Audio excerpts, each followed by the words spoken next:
Hello everyone, ఈరోజు వచ్చేసి Friday mini vlog అనమాట. నేను ఎప్పుడు ఫ్రైడే వచ్చేసి ఎర్లీ మార్నింగ్ లేచి స్నానం చేసి పూజ చేసి వంట చేస్తాను. బట్ ఈరోజు అలా అవ్వలేదు.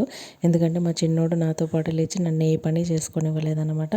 సో అందువల్ల ఫస్ట్ మా పెద్దోడికి లంచ్ అవన్నీ స్నానం చేయించి వాడిని స్కూల్ పంపించిన తర్వాత మా చిన్నోడిని పడుకోబెట్టిన తర్వాత నేను స్నానం చేసి పూజ చేసేసుకున్నాను అనమాట. ఆల్మోస్ట్ 10 అయింది ఆ టైంకి వచ్చేసరికి. సో అప్పుడు నేను వాటర్ తాగి చాయ్ తాగి తర్వాత లంచ్ ప్రిపేర్ చేశాను. సో లంచ్ తిన్నాక ఇక మా చిన్నోడు ఇట్లా ఆడుతూనే ఉన్నాడు అనమాట. సో ఇక చూడండి ఇలాంటి వేషాలు వేస్తాడనమాట. మధ్యాహ్నం లంచ్ చేసిన తర్వాత బట్టలు చాలా ఉండే అవి ఆరేసినవి ఉండే తీసుకురావడానికి వెళ్ళాను.